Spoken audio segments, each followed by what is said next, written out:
Short Stories from the Network Series by Katie Cross. Narrated by Katie Cross. Introduction.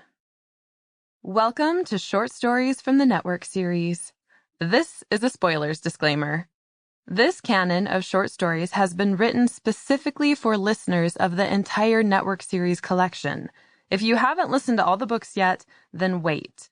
The spoilers in these stories could ruin the experience, and parts of it may not make much sense.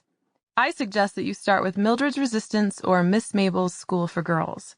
To the fans that have read or listened to the Network Series and come back for more, welcome back. I'm ecstatic that you want to read more. In this collection, you'll find short stories following Mildred, Marten, Derek, Angelina, Merrick, Camille, and Hazel.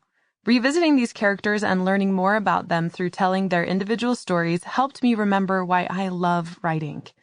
Now, it's time for you to enjoy these stories. Settle in for a wild Alcaran ride. Chapter 1. Mildred. Mildred is, and always has been, one of my favorites. Writing the following scene was a delicate process. I always imagined she would need something to give her the strength to make her final decision. Mildred is a fickle witch. She has deep, varied emotions that she rarely betrays. Tapping into that while preserving her personality was one of my favorite challenges while writing Mildred's Resistance. Doing so again was a real delight. Over the years, Marten's eyes had shifted to a deep umber.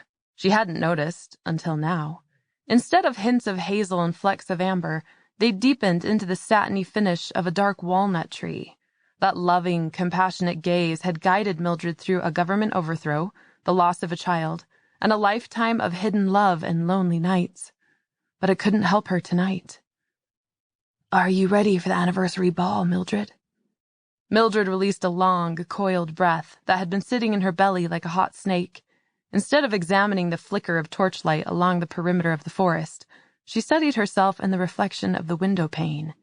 Aged eyes, wrinkled face. She'd never felt so tired or frightened. What's on the other side of all this?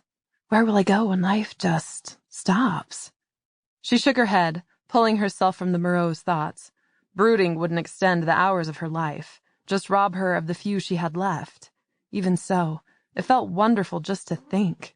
To unroll the what-ifs and play a sort of game with herself. What if I had never taken the job as a librarian? What if Marten hadn't introduced himself to me the day we met? And the strangest question of all, what if I had... Sample complete. Ready to continue?